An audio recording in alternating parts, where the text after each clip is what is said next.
Ladies and gentlemen, we have a legend in our midst. Please meet Doug Shannon, expert intelligent automation practitioner, Gen AI leader, and recently selected as one of the top 25 global AI thought leaders. This interview is going to be packed. Doug, before I just start firing questions at you, please tell us about yourself.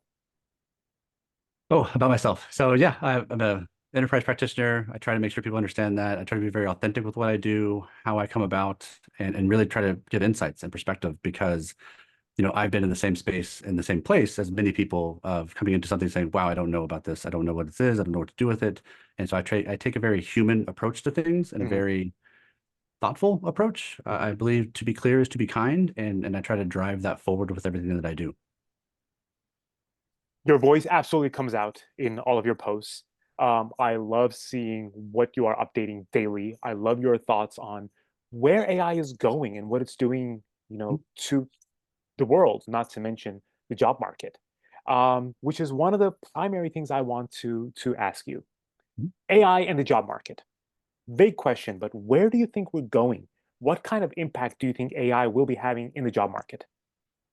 That's a that's a very vast question. Loaded question, yes. Yeah, it's loaded with so much.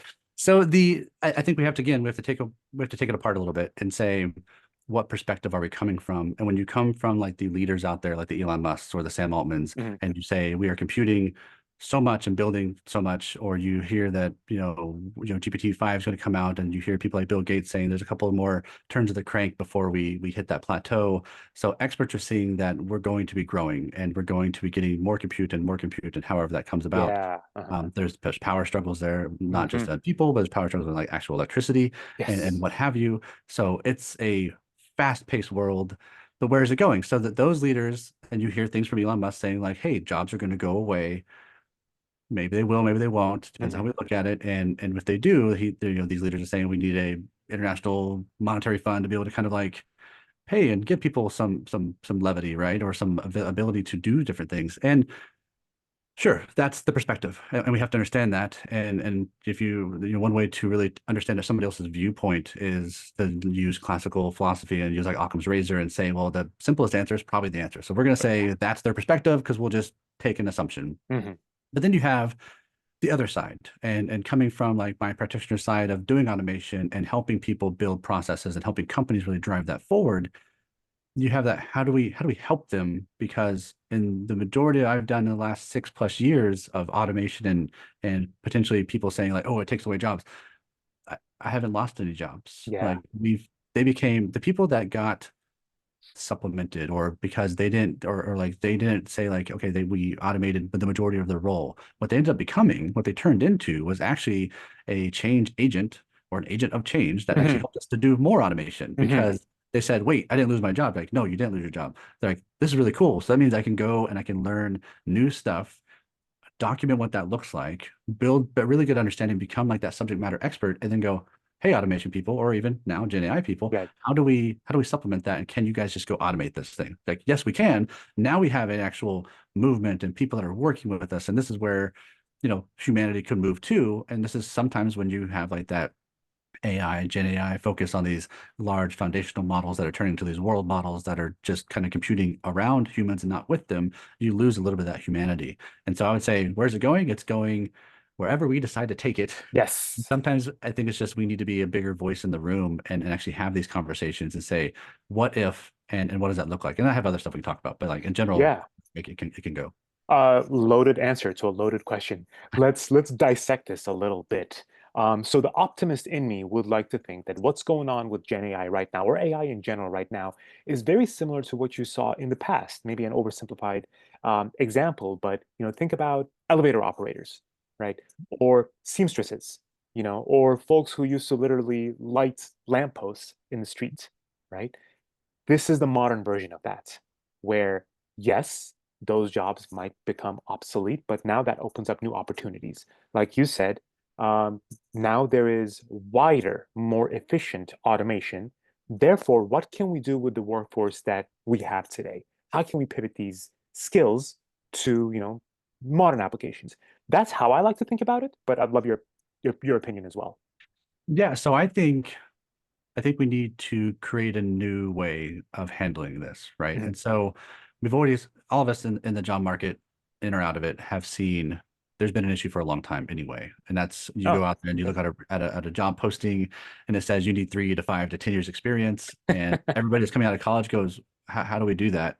And everybody that's in the workforce is saying, I may have 3, I don't have 5 or 10. And so like again, Right. where's that ladder? How are we climbing up this thing and what does it look like? And so thinking about it, I was like, hey, we need to bring back probably something that really revolves around guilds. We saw Hmm. this in the Middle Ages. We saw this with the people that were lamplighters and like that. We saw this with the chimney sweepers and the Mary Poppins. Yeah, yeah, yeah, yeah. Before unions were unions, and this goes back to like decentralization, right? Uh-huh. So unions are not decentralized. They become very hierarchical very fast, and then they get kind of bloated and everything else like it does. Like people like, for some reason, the people at the top make the most money. That's Mhm, great. They do a lot of stuff. mhm, Do they need, $60 million?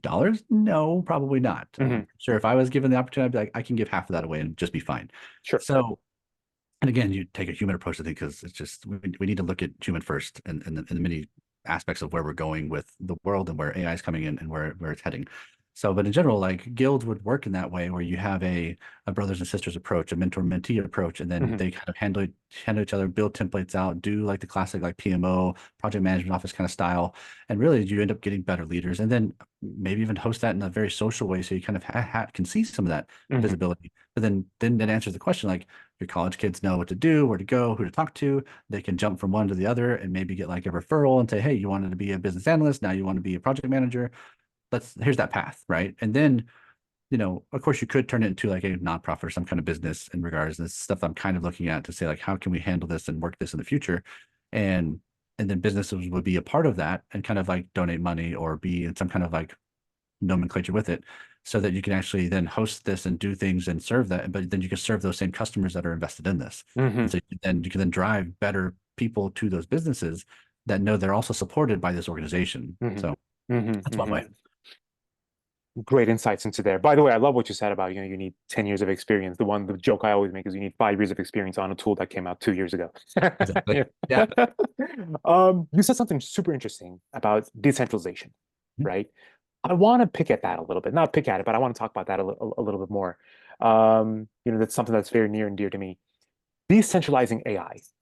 If you were to break things down, AI essentially is data, collecting data. Right now, we have faster computers than we ever did before that can make connections and create the wonderful stuff that we see, right?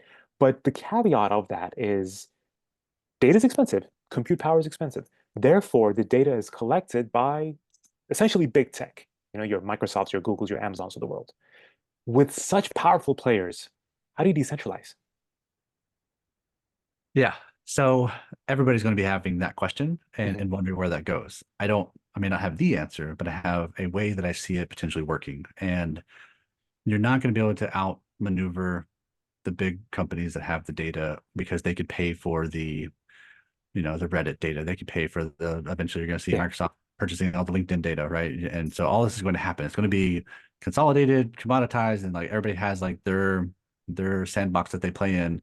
And if you want access to that, you're going to have to go either pay for it or be a part of it to gain some kind of access. But yeah. how do enterprises and how do users, how can they drive in that? How can they still win or how can they utilize it in their own way? Because when you're using Microsoft models or Google models or even, Amazon's like Bedrock models, it's a very like not stale, but it's very like it's a model for everybody. Like thousands Sure. of people connect to it, tens of thousands of people, and how do you leverage it yourself to make it different by doing blob storage or doing some vectorization or doing some RAG models where you're ingesting the data in the code Mhm, or and what that also turns into is more like finely tuned data. Now, where I see specific companies that I've been lucky enough to talk to and meet is that some of these are answering the question before it even becomes a question. Like, okay, how does a company then leverage it? But if you have just a finely tuned model, you're not going to be able to do everything because it's only built for like one specific use a case. specific thing, right? Exactly. Uh-huh. Right. So, but if you can chain together small language models and large language Ah, models and put them together to actually drive something forward, and this is kind of where agents come in and whatnot, hmm, because your agents could say, oh, I know what agent or I know what LLM or SLM to use in this case because it's finely tuned to answer this question off of what I'm reading and understanding the nuance of what's being asked. Hmm.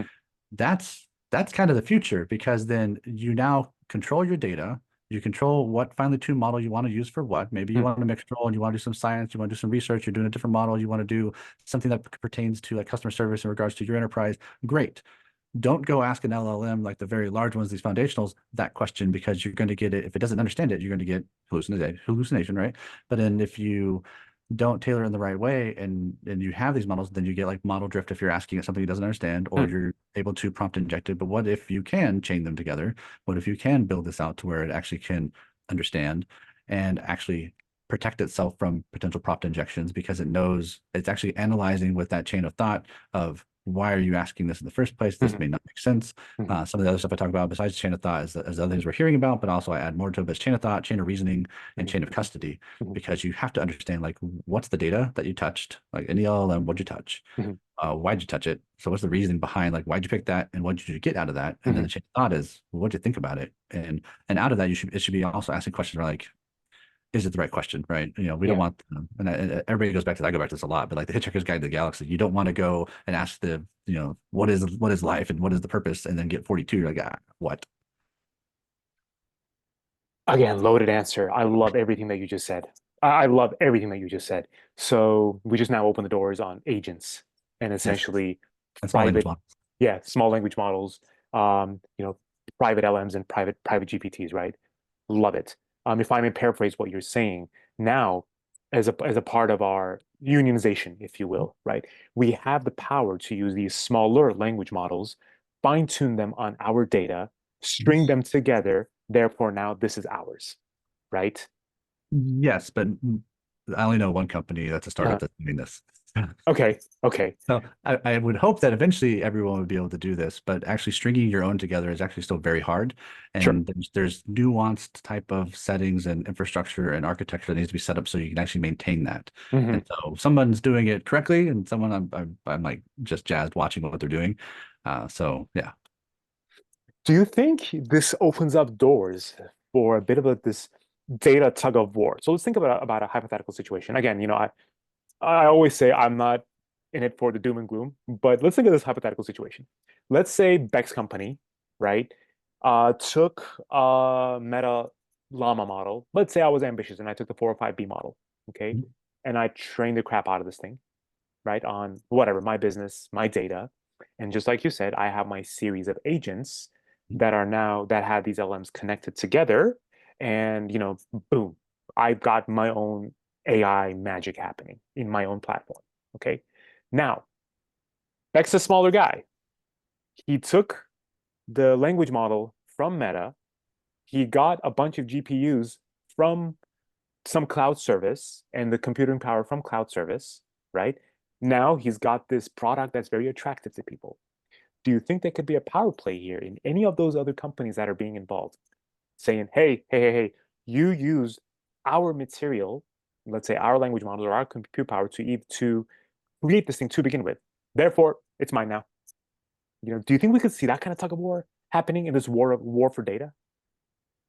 I mean, if the large language model groups and companies that are out there do go that route, then they need to check where they got their data from to begin with, because they've There's been some doing good some news. shady stuff anyway. Yeah. So, and that's part of what some of the EU and some of the different Yeah. AI things are coming out. It's like, where'd you source it? Where'd you get it? And, Hmm. and that's going to be one of the biggest issues if LinkedIn was to be utilized by Microsoft, and not just Hmm. like Hmm. some of the collaborative articles that are out there are 100% AI, and that's being mined for data, 100%. Like, Hmm. why not? And I think it's even in the I have to like check the EULA, but it's probably there. I wouldn't doubt it. But when it comes to like our individual posts and people that are on LinkedIn, like myself and yourself and many of the people that are going to be listening to this, then it's a matter of we don't feel so hot about that because it's Sure. still our perspective, and then like we should be then provided some kind of compensation for that. You would hope.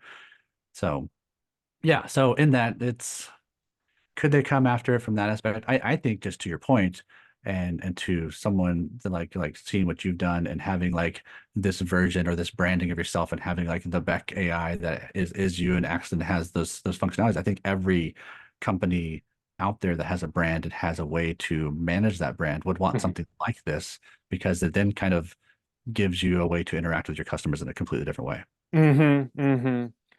You again stumbled onto something fantastic that I wanted to talk to you about. And I actually saw this in one of your posts that I really appreciated. You had talked about the example I gave. Now I've got this really attractive AI model that I built, and in this war for data, could somebody come after it because, hey, you used, you know, the LLMs or small LLMs I gave you to begin with, therefore it's mine, right? And then Mhm. you had talked about, well, if this happens, then all these other guys who are training their large language models are going to have to come clean with what data did you use to create what you did, Yep. right? Yep. Now we are square in the checks and balances territory, right? Which, I hate to say it, but big companies don't necessarily have a very good track record of this. Right. In the beginning of August, I believe it's called the EU AI Initiative, European Union AI Initiative Act came on, Mhm. basically saying that there are levels to it. There are stuff that's low grade that, hey, we're not going to touch, and then there's higher grade. This is unacceptable type of AI. Things like social scores and Big Brother watching you. Now, a backlash that came with this act is that some AI companies, OpenAI included, said if you put this through, we're leaving Europe. Okay, Yep. therefore you're kind of sending out the messaging that I'm not playing the checks and balances game. Okay, You're kind of admitting to it without admitting to you're it. It's one of kind of those things admitting to it. Yeah, like you like lock somebody into it, you're like, are you lying? And then you're like, oh, yeah, I know like about this. And they go, oh, how'd you know about that? Oh, I knew you were lying. uh, tell me you're guilty without telling me you're guilty. Yeah.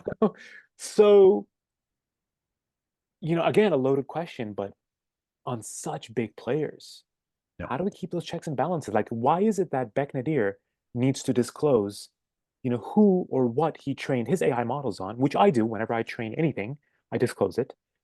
Why can't I get away with it, but bigger guys can? Super loaded question, but how do you think we balance this? How's the best way to actually look at this? It's the same thing you see like in social media, Mhm. and we've come to a conclusion or a place in the world where even somebody like myself, and many people may know of me or have heard me or heard things I talk about, it's still like one person's voice.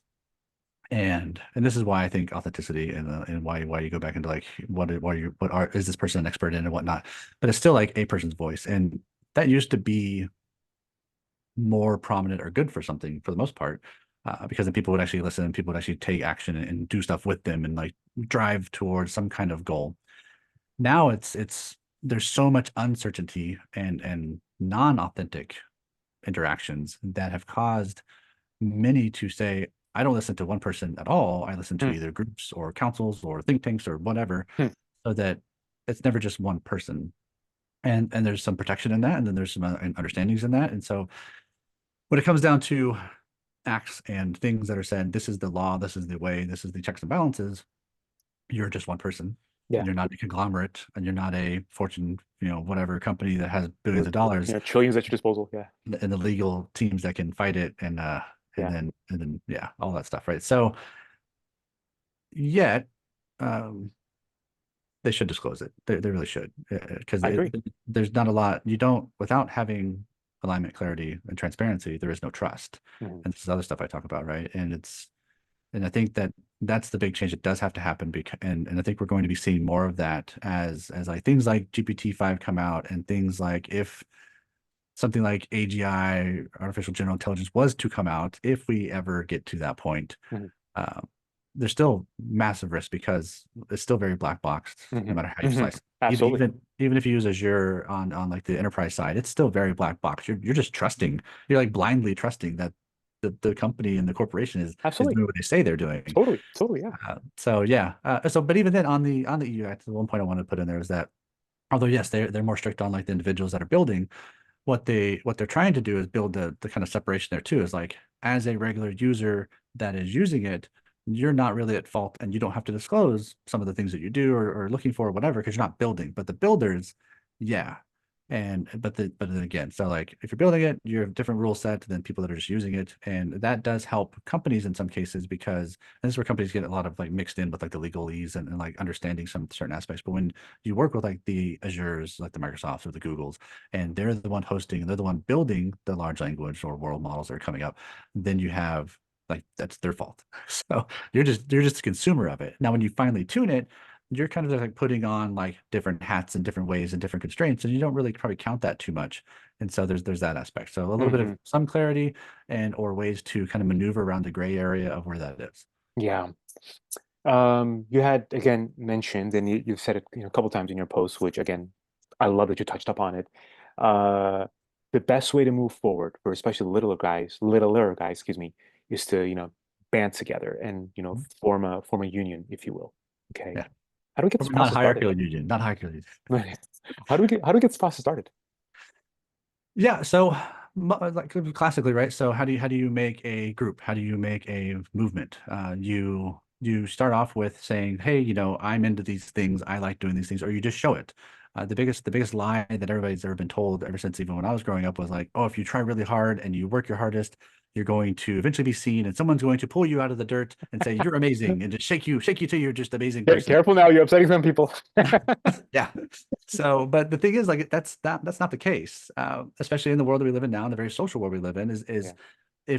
if you have wins, showcase those Hmm. wins and do it in a very humble way. Like, don't be like, I'm the best at this because I'm amazing. Nobody cares if you're amazing. Like, they want to show them how you're amazing, but also take them on the journey, right? It is Take them it on the is journey. I love that. Yeah. yeah, it's very story driven, but like show them your journey and say, this is why I did these things. You don't have to call out that it's great or whatever. Like they can take that however they will. And we all have our own perspective, and you're not in control of other people's perspectives anyway. So like have that emotional knowledge and checks and balances where you're not forcing people to do a thing, but take that human approach. And so that's how you start to beat up. And when you start to put yourself out there or just talk on, you don't have to post. Like nobody on LinkedIn has to post anything. You can just comment and you'll get attention that way too, because people see you and go, "Oh, hey, I've seen you on a couple of my posts. Let's have a conversation." And this is sometimes even what I do with a group like that has like a tool is called Ask Me, like ASQME. And Ask me anything. Anything? yeah, it's like Mhm. ask me anything. And essentially what that is like sometimes like when you get on my side and you have like 20,000 plus followers, I can't see them all. I get a ton of questions. And so the ones that I need to look at, or if you have like a very important question, use Ask Me to kind of get my attention. I'll get an email and it'll get to me. Right now I have it on that. It's free. It's just basically if you want to give me money, go for it. But don't worry about it. So that's how you can get my attention if you have something important to talk about and work on that. So there's other ways to build community that way too, right? So like not only it's a way of giving back, but it's a way of like interacting with the community. Because the hope is that together we can all build something great. Like maybe we all, talk about how to build guilds in to solve the job issue. Maybe we all talk about how this future looks and how we really should, band together to have these conversations at a very state or political level or something like that, so that attention can be gotten to it. Because still like there's no such thing as a wrong question, and this is also goes into like where I talk about leading brave spaces or just leading bravely, Mhm. is that I do believe that there's no such thing as a social like no such thing as a safe space. Sorry Yeah. to all those out there that think like they need safe spaces. Really, we just need brave spaces, and it's okay to be Yeah. wrong, and it's okay to make to screw up. You don't have to be perfect, and I think a lot of people probably need to hear that is that it's okay not to be perfect. Um, and then there goes into the other thought of where if you have a manager or a leader that is coming to you and they say, "No, Beck, don't bring me issues, only bring me solutions." I'm sorry to tell you that leader is not a good leader. Yeah. They are a very toxic leader, and they are never going to take responsibility for what they're doing. They're You only should going not have in to that seat to begin with. Yeah. right. They're just going to finger point and they're going to blame. Get away from that person. Other than that, yeah, I think that's how you meet. You bring up the conversation. You find commonalities, just like you would if you were to be friends. However, it's harder in the later years in life to actually make friends for some reason. There is a thing there, but on the social side, it's fairly easy to meet people online and actually have a conversation as long as Hmm. it starts with getting to know who they are, what they do, and kind of Hmm. their alignment. I love everything that you just said. Especially about, okay, we don't necessarily need safe spaces. We need brave spaces, right? Yeah. And I particularly loved what you said about if a leader is telling you, don't bring me problems, don't bring me solutions, then you probably should not be in that leadership seat to begin with. Yeah. Had somebody told me this, you would have saved me years of pain in Decades. my Yeah. career. Yeah, absolutely. Yeah. My Even if goodness. I hear that, I just want to like go talk to them, pull them Just aside. And, like, you gotta stop. yeah, you are dropping gems here, Doug. All right, I'm gonna pivot a little bit off of something that you just said. Okay. And again, I think this was on one of your posts as well. I'm not sure. Maybe it Maybe was I in one post of a our lot. conversations. Okay. We had talked about, again, larger companies already doing their own thing because they've got the money, they've got the power, and they've got the manpower. Now, we had also talked about, all right, therefore, what smaller guys can do is band together, Mhm. okay, form a group. This is looking a bit like history repeating itself. You've got a bigger power and you've got a smaller guy coming up, but a bunch of them band together and they become strong. Okay, Mhm. I see some conflict here. I'll fast forward. Do So, you think we'll get to a point where this is going to lead to quote unquote an AI Bill of Rights? I mean, I kind of, so there's two parts to that, right? So like there's Uh-huh. the small companies, large companies, and I do think if you're talking about a bill of rights in that way, maybe not for the company side. I think it's more of a human personal side, Yes. but smaller companies banding together against larger companies, there are going to be lots of heads. Ideally, business tactics and business creation will solve some of that. Although I do talk to many people in San Francisco area that are using the large meta models and the llama models, and they're doing some amazing things. And I think the things that are coming out of that are going to cause some issues, especially around because they're open source. And once it's Hmm. open source, you can't take that back. Mhm. It's out there. And so when we get to these much larger models, these much larger compute models, and they can do so much more. Because I think the quick answer there is like we've already passed the Turing test, right? Many people have been fooled, and we passed that. So the Yeah. thing we tried to do 20, 40 years ago, 60 years ago, when we talked about AI before most of us were even born, we hit that. Now what? And where's that next marker at? But I think we're gonna have to have that conversation pretty soon of, hey, these open source, maybe we don't do it. But that's one way. But I think it ties into an AI Bill of Rights. And this is why, so I'm coming back to the human side, and here's the why, is because again, we already have people being fooled. We already have so much fake information, so many Mhm. fake images and now videos Mhm. that Voices. Yeah. voices, people believe it. And then even when they see something, I mean, people, I've been fooled. I think even like I saw a thing the other day, like Joe Rogan got fooled, and like, I look at this stuff every day, and there were a couple times I went, "Wait, well, it's AI," you know? yeah, you have to question yourself and go, Yeah. I don't know. And so again, Turing test passed. Like at some point, we've all been fooled. So that is Yeah. done. We now know Uncanny AI Valley is, has been surpassed. yeah, Yes. it's we've hit that mountain where now we see another mountain, but what is that? And an AI Bill of Rights, just like a very, and we say Bill of Rights because like here in the United States, we have a Bill of Yeah, Rights, and that exactly. just Yeah. inalienable rights.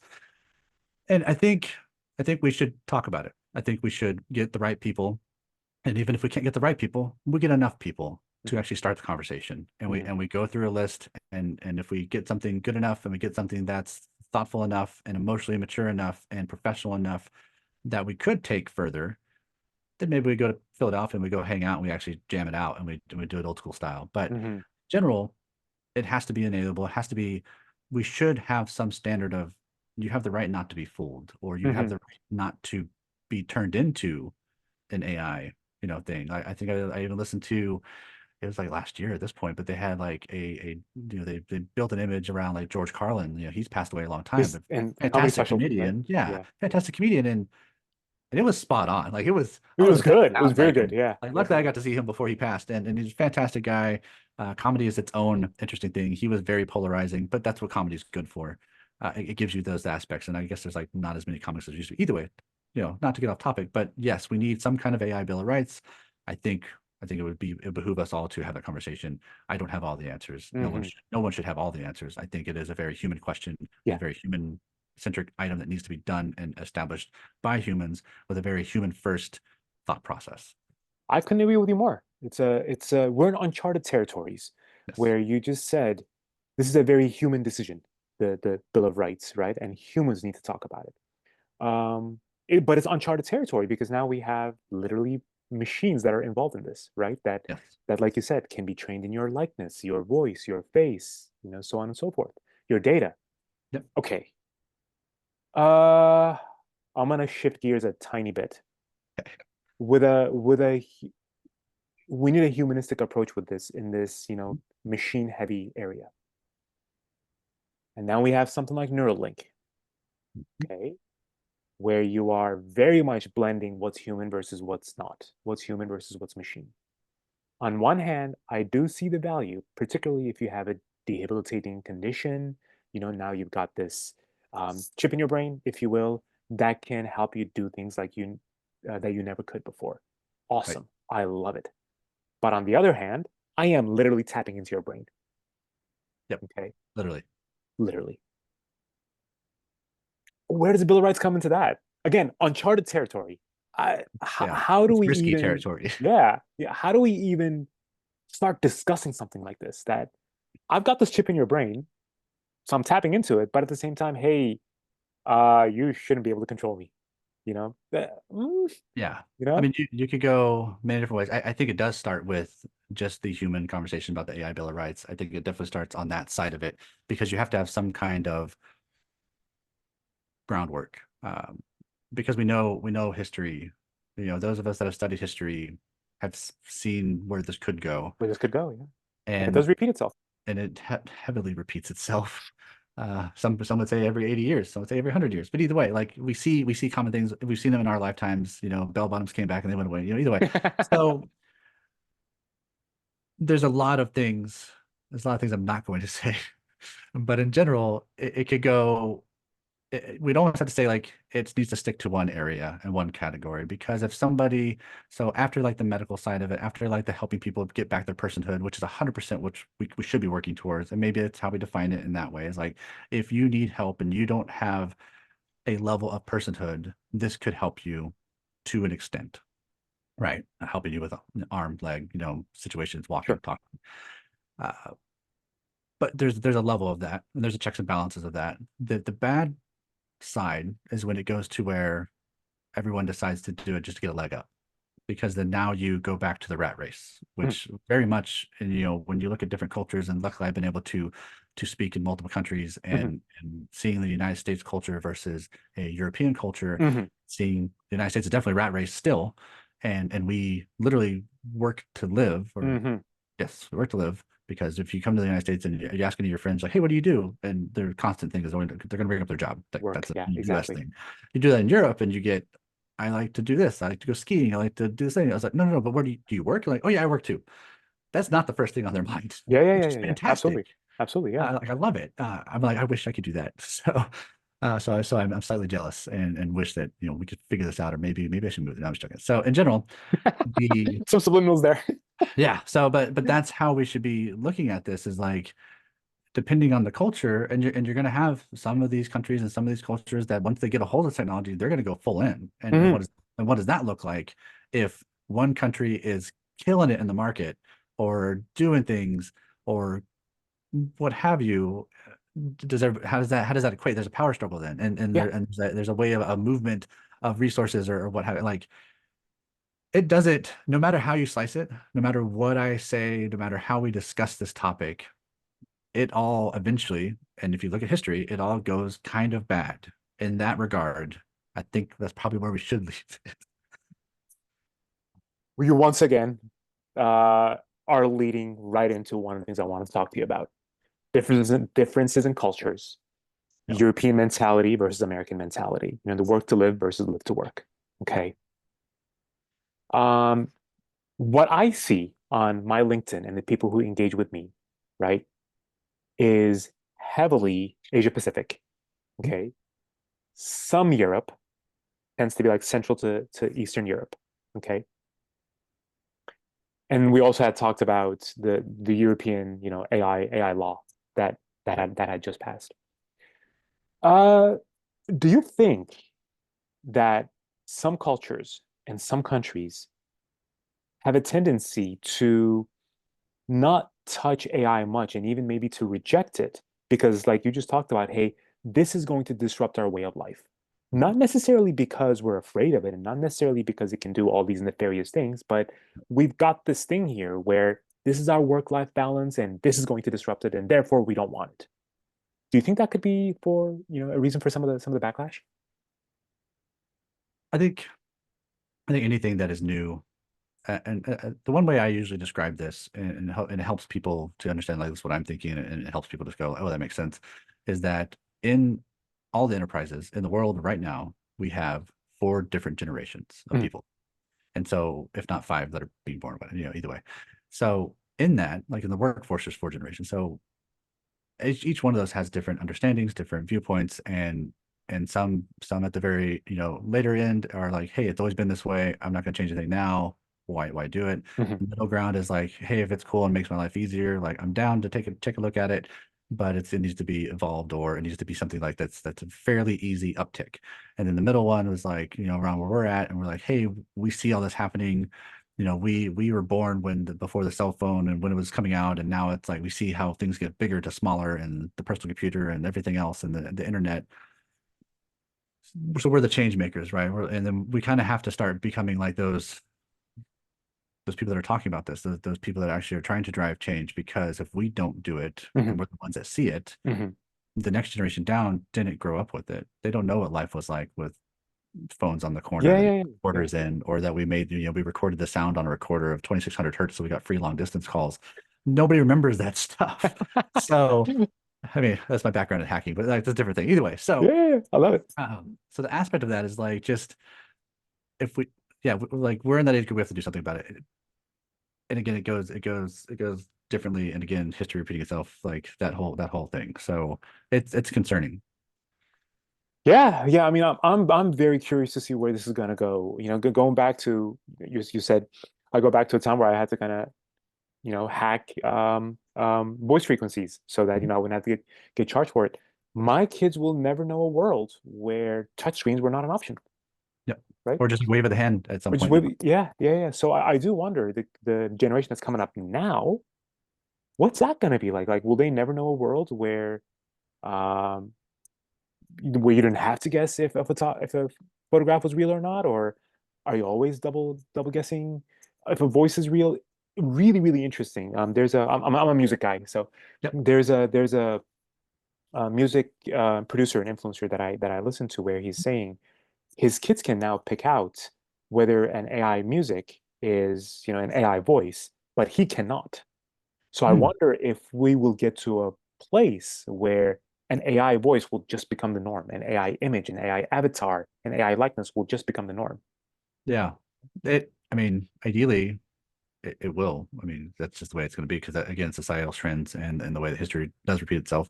It's the same way that, I mean, I've heard people say that when, we all have Wi-Fi in our houses now and everything like that. And there's people You that don't even think about it. Yeah. they can, but there's people that actually say they can hear it. And like, this is Huh. like studies been known, like they've Really? actually tested this. And like, humans can, evolve in different ways, I guess. So there's different ways, just like there's some of those, I forget the term, like the, whatever it is, when you can actually hear or see sound and like you see the colors with it. Like there's actually a thing about this. Hmm. And so, I mean, I imagine we'll have to learn as we go, because definitely, like even in like my world, right? I can see things and know things because I'm in it. I do the research, so I know if it's fake or not. But people will come ask me that are older, like, "What is this?" I'm like, "Yeah, that's fake." Or, "What is Yeah. this? How do you know?" I'm like, "Well, here's what I'm looking for and what I'm looking at to know like what that looks like." Same way, even some of the people on some of these YouTubes, like they that are very good at doing photos and whatnot, and they know how to do all the tricks, and they have the software in the background. We're just trying to get really better at it. And this is why Hmm. a lot of the stuff that I write about too is the security side of this, because I go to a lot of CISO conventions and events as well. It's like security conventions. And some of it's to understand, like the secret sauce here is to go to those so that you can understand how they're going to block like my bots, my Yeah. robots, my Yeah. Yeah. automations. Yeah. Right? If I learn how they're going to block them, then I can actually say, but mine are good, don't block mine. And here's how I get around that. So again, like having that mindset of like, how do you get around certain things? And again, that's very human mindset too. Hmm. So security is going to be very key and a very hard hit issue very soon. And that's going to get a lot of different, press and understanding of what that's going to look like when it happens. But we've already Hmm. seen some of it. But now when you throw gasoline on it with AI and Gen AI, making it easier, and then you have agents, and especially like I wrote about this with like the lambs, like the large action models. Hmm. That's just a large hacking model, like on steroids. It's all it's going to do. Uh-huh. It has some cool functionality, some features. The company that did the first one that released it in a device, it failed, but like I'm pretty sure we're going to see those come back on the market in like the dark webs and everything, and everybody's going to be hacking everything with it. Hmm. Now you touched upon this a little bit, but in a world like this, what does the new face of cybersecurity look like? Yeah, I think with seeing some of the stuff I've seen with some of the different companies I've worked with, and seeing how you can chain together these small language models and then have a backing of these large language models, I think it's going to be something like that. I think we're going to have the white hats are going to build finely tuned ways to navigate, understand, and drive that I know what's happening, and then I can take action much quicker, because you need AI to fight AI, because Hmm. we need Hmm. to, we're out AI of to the fight loop. AI. Right? Yeah. Yeah, and Yeah. so you have to get the smartest people there now, start training it, start Yeah. understanding those learnings, and then when you get that, I was even looking at a patent. I think it was last year, but Oracle did this really cool thing, and they basically set up to where they have different environments. And so what'll happen is like a person comes in and says, "I'm this person." I want to get on your network. I have this access. And it's like, sure you do. Let's give you a fake like mirror environment Mhm. that has most of the functionality Mhm. and kind of like run a behavioral test. Like, what are you doing? What are you Mhm. doing in that fake environment? And then as you prove that you are you and you're not doing something nefarious, you get closer and closer to the actual environment. I was like, that was cool. Mhm. So just things like that. I'm like, many people are thinking outside the box, and many companies are trying to figure out how do we do this. And so there's that aspect. And so I think security is going to have to evolve massively Mhm. and sooner than later because it's not going to get good. Like we're going to see that's like the first, the first how to say this, like the first one to fall is going to be security. Like the gate is always Hmm. the first one to get breached, right? And then so when that gets breached, what do you do? If What your do you gate do? didn't Yeah. hold up, well, where's the defense mechanisms? Interesting. I very, very refreshing point of view, actually, in a way. Yeah, if that line of defense falls, then what do you do? Therefore, yes, have your cybersecurity start training on this material now, you know? Yeah, and not Uh, just like a giant large language model. It's not going to work because you no. can you can hypnotize those, you can prompt inject those, and just the fact that like an image, like if you read an image, you're like, oh, that's a really cool image of a cat. The Hmm. cat's been images for forever on the internet. Well, now that cat has instructions hidden to you, the human, Hmm. but it's exactly telling your AI what it wants it to do. Hmm. And you're like, what? And you're like, yeah, it has code, it has invisible text to you, but your AI is going to see it and it's going to be hypnotized. How do we make that happen? And what I mean by that is let's dive into your world of enterprise solutions for a second. Enterprise is old or older, rather, It right? has legacy stuff. It Yes. has like thank you, I love that. Enterprise has legacy. Yes. Okay. It's a gigantic moving train that's been around for a while. It has its own procedures and Mhm. purposes, so on and so forth. AI, at least Gen AI, in the way we know it today, is new. Much much newer. AI as a concept isn't, but what the tools we're using now are. How does the two blend? Because they're essentially two completely separate worlds. Um, Yeah, I can talk to that, right? So it doesn't blend very well right now. yeah, So yeah, yeah, yeah. Uh-huh. that's the big thing that, and you're starting to hear people finally admit to it that Gen AI isn't solving everything, and No. it's really only kind of can do two big things. And does it solve it? Not really, because you can't really equate how much it costs to do it, how much it Hmm. costs to maintain it, and what it Hmm. costs when it's been implemented. So it's hard. And but how do you blend the two? And I do believe the future of that is what I'm calling it. Like somebody was calling it that, and I was like, that's actually the name. And so, Gen 3 intelligent automation is the way, I believe, and this is what I'm James seeing. 3 intelligent automation. Okay. Yeah. So Gen 1 was like RPA, robotic process automation, very like screen scraping, if then else, like you did a thing, grab a thing, do a thing, very strict. And then you have intelligent automation, which is Gen 2, which could do more. You had like assets and different libraries you could utilize and different ways to use reusable code so that you could actually do self-healing or self-reproducing processes. So if it did fail with the RPA stuff, you could actually get it to work again and nobody ever saw the difference. And hey, it just worked and everybody liked it. It was never able to get like fully all the time 100%. You could get a good 60, 80%. But you still needed massive humans in the loop, which is great too, because that's why we never really got rid of anybody. Like that was kind of the norm. And if a company did, they were doing something else, and nobody trusted that company ever again. So, but in case of that, so now it's like, how do you blend the two? And you need, automation is key because it gives you the rails, right? It says like you're doing a thing, you're doing a process, a task, and here's the rails that is. If it goes outside those rails, it goes, whoa, hold on, there's a thing. I don't know what to do. Well, involving AI, now you have that, you know what to do. Because if it's Hmm. grounded or finely tuned, especially on your processes, especially on your enterprise, Hmm. you can actually deal with some of these things way better. Hmm. And so now, and now with like Gen 3 intelligent automation, there's actually companies that are driving this to where it's English as code. And this is where we come to that final tipping point as well, as like I can type out, I want to grab my email from Outlook, I want to do this thing with it, I want it to go to this location, and it says like, hey, is that what you want to do? And you're like, yeah. And it's like, test it, yeah, test it. And like, good, that works for me. Like, go. And now you have automation.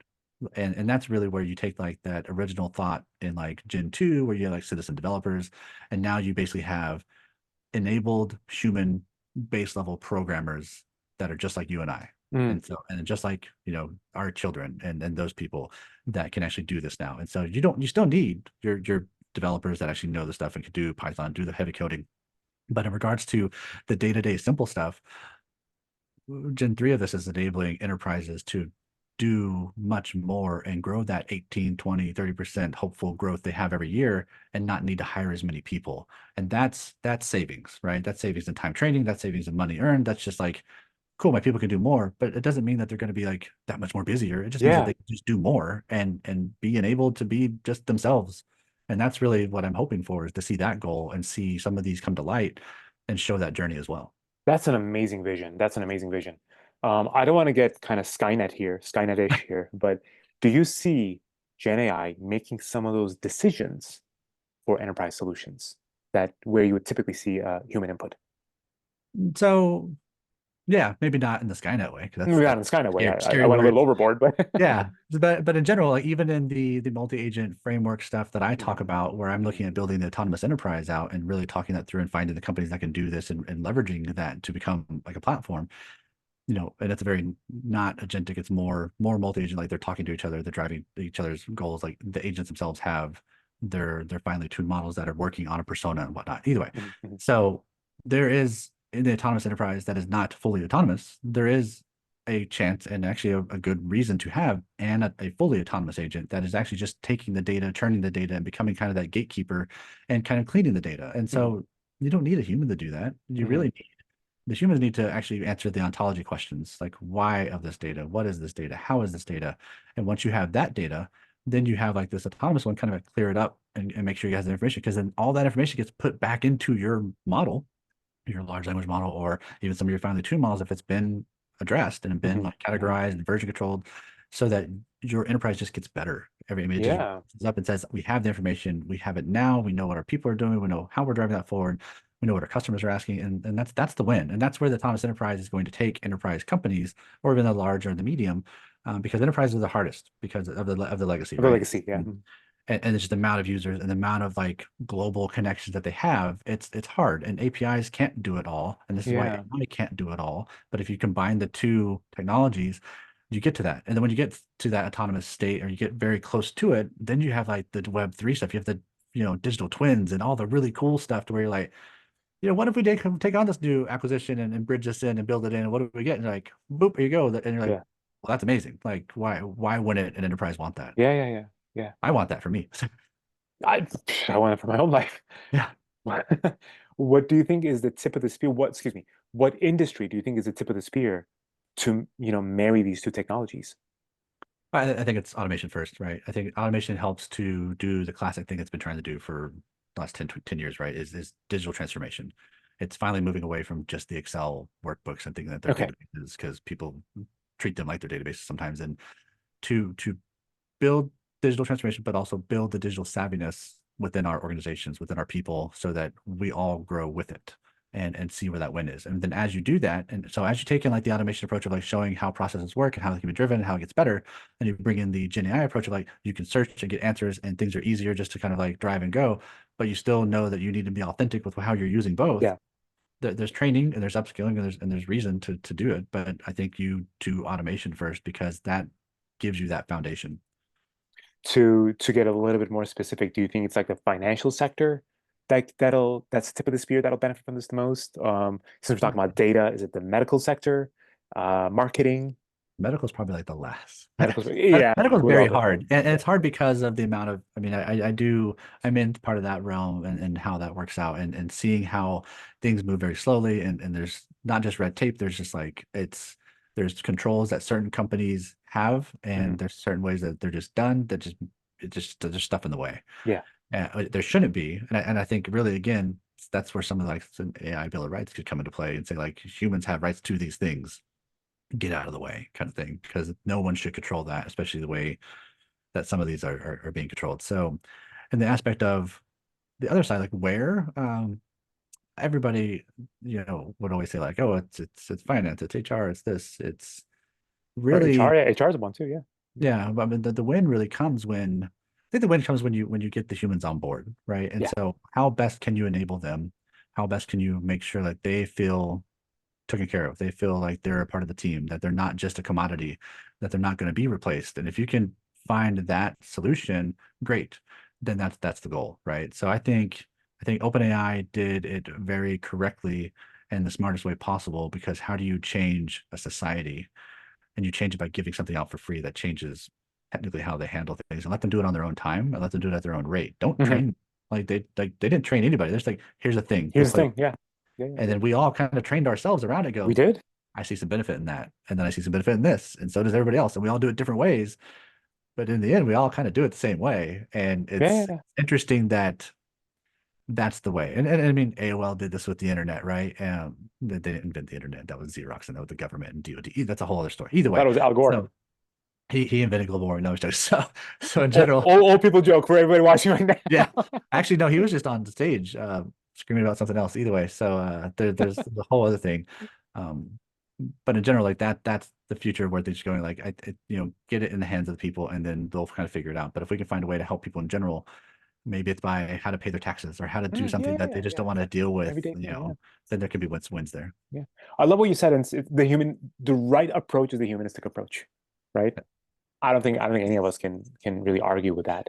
The funny thing is, like, it's not on many people's tongues at this point. Yes, it's And not talked about enough. Hmm. and I think and actually we've never had to have that conversation. Anytime we've had a human conversation, it's like human rights because people are doing bad things, Right. or human rights because like there's still massive amount of people being taken away and even on our borders and everywhere else around the world. Like there's a whole thing, because when I used to work for the government and Department of Defense, like they had training on here's how you don't get your kids stolen, essentially. And it's like, wait, that still happens? Like, what is going on in this world? Yeah. Yeah. Yeah. Yeah. So that's human rights that we're used to. And then there's Yeah. like animal rights, everything else. But like, again, we have to realize AI is going to be smarter than us. It's already passed the Turing test, like we talked about. It's already fooled us once or twice, all of us. And if it hasn't, well, good for you. But if you say it never will, you're a liar. So in general, what does that look like? And if that is going to be smarter than us, yeah, we're the smartest thing, at least communicatively, socializing ways, civilization wise. We need to start looking at what about us? Somebody's got to call it out. And if we can't take a human first approach to that, Yeah. or human centric approach to that, and we can't agree on that, there's a problem. Yeah. Like, because that should be the basic thing we agree on is Hmm. we need to ensure that humanity, no matter what shape, size, whatever, is intact and goes forth. Hmm. Hmm. I don't know how else I can add to that. I again, yeah, I agree with everything that you just said. Eh, Um, Probably so some stuff I don't agree with. There's always something that should not be agreed with. I always usually when I go on stage and luckily I get to do this, but or I have conversations where it's like a multi-panel conversation. I always look back like when I'm not the person on stage, I'm like, man, I hate it when they always agree. Like somebody has to have like a different viewpoint. So I always look for multiple different ways to do different viewpoints. yeah, But like I I for one also don't, but yeah. Mhm. yeah, well, I mean, I work with different council groups and stuff too, so I get to have these kind of conversations, and so Right. I know what kind of works, and I've built my own kind of like grounding, right? We all have our own like Sure. AI, ML grounding in our own brains, and so it's like, how would I feel about that? And maybe it's not even, yeah, it's just like how do you take that forward? And I think that is the way forward. Uh, that is the way forward. Um, well, as we wrap up, there's one more thing that I want to ask you that I get asked quite a lot. Younger generation coming up in this AI world. Okay, how do they adapt? What should they concentrate on? And in order to go find employment and jobs, and to adapt to this new world, what do you think the steps that they should take? What would I tell the younger generation? I would always say, be curious. Don't fall into traps. And traps, what I mean by traps is don't fall into like the Dunning-Kruger effect. Like don't fall into your own dogma belief. Definitely take a step back every once in a while. See if you are correct in your thoughts and Mhm. and your actions. There's always time to learn. You will never stop learning. The thing that's hard, I think, that the younger generation coming into it is that there's so much information that they'll never digest or Yes, completely ingest. agree. And it's heavy because we grew up in like there's shows and there's stuff and we all have like this zeitgeisty understanding that if I say certain words you'll be like, oh, that relates to me in some way shape or form, or like sweatbands, or like things like what is disco, whatever. But like in general, like the kids coming up don't have that. They're coming out as Paw Patrol. No, I'm just joking. But in general, it's there's so much information, and this is why I think we see some of the dialed in approach of like what generation is using YouTube and what are they doing and how are they doing it. But then they massively use YouTube daily, hours and hours and hours. And then you find out that, YouTube brings out shorts and stuff like that. And then now everybody's just watching shorts. And then there's like the TikTok thing. So our attention span has turned in Yeah. from no one's going to watch this entire hour to you'd have to break Absolutely. it down to shorts to like 2 minutes because that's the attention span of the younger audience. Because I think reality, like they're just trying to catch up. And I think that they're never going to get there, and it could be seen as it's daunting, right? And then that could cause depression, that could cause Sure. misunderstandings, that could cause like trying to jump to the next thing as fast as possible and missing context. And again, like without context, you don't really understand stuff. I had a conversation the other day with a young gentleman because he wanted to talk to me about like what can I do in the future, what can I best look at, and how to really drive that forward. And really, the one thing I wish I knew when I was younger, especially being like a thought, not a thought leader, but like in general, just a knowledge user. I never knew I'd be a thought leader. That just happens. So in general, is the fact that like everyone teaches you in school, see one, do one, learn one. And I'm like, as I got older, I was like, that's not the way. That is 100% not the way, especially in the world that we live in now, where it's melting pot of everyone, no matter where you go, social wise, everything. It's a global scale. I talk to people all around the world, and you can't have that mindset. The mindset really should shift to more of, sure, you can do see one, do one, but then take on the teach one approach. So teach one and teach whatever you just learned or thought you learned to somebody else. And by teaching, you actually learn, because by Mhm. teaching, you're learning their perspective. You're learning that you may not have gotten all the information and understood the context of what you thought you learned. And so by teaching, then you actually learn because you get that full spectrum. Yeah. Yeah, absolutely. One thing I also tell, the younger generation coming up is get your hands dirty, Yeah, get understand the into stuff. it, start to understand it, Yeah. Build, destroy, um, you know, rebuild. rebuild, take things apart, put them back together, understand the stuff. Don't Yep. just take somebody's word for it. When you see a piece of news or a piece of a tool in AI, get your hands dirty, play with it. Does it actually do what they're saying it does? How does this thing work? Yeah. Right? And that's where it goes back to like, again, brave spaces. It goes back again Yeah. to asking the questions. It goes back again to if you have a manager that you can't ask questions to and they only want Mhm. solutions, get the heck out of there. Yeah. Get out of there. Those are the things that everybody needs to realize, and people and companies should be really pushing for this to say, this is how we help that generation come up, and this is how we enable them to actually be successful. Yeah. Don't break some eggs. Don't be afraid to fail. Yeah, Yeah. exactly. Doug, amazing talk, amazing interview. How do we find out more about you? How do we find you? And how do we get a hold of you? Yeah, the best way to find me is on LinkedIn because sadly it's really all the time in the world I have, and I'm on Mhm. there a lot anyway, outside before and after, and like on lunch breaks. So if you find me, that's where I'm at. I'm either after work or before work. And then in general, how do you find me? Just that's the best way to see kind of where I'm going, what my journey is looking like, where I'm going next, and just really like, yeah, if you are into automation, you're into AI, definitely get your feet dirty, get your hands into it, and then if you want to learn more about Gen 3 and where that's going, give me a holler. Everyone watching this right now, if you have not found Doug Shannon's profile yet, drop everything. Please go do so. Give him a follow. You will not be disappointed with what's on his feed. Doug, thank you so much for being here. Absolute pleasure speaking with you. Yeah. Um, please keep in touch. We're gonna have to do a part two, part three of this because there are so many things in my head that I didn't even get to yet. Yeah, Uh, no, definitely back. Yeah, feel free to reach out, man. And it was great meeting you like the other day. I always try to meet different people in my communities to be a part of it and really drive it forward. And that's why even like every 1,000 people that joined me on this journey, I always do like a showcase. And I think you're gonna be my next one anyway. So oh, thanks so much. Yeah, I mean, finding your profile, I remember it was just a breath of fresh air. It's like, whoa, okay, this guy knows what he's talking about. thanks. Yeah. So please do give him a follow. Thank you so much for being here. Absolute pleasure having you. Please keep in touch. Talk soon. Yep, appreciate it.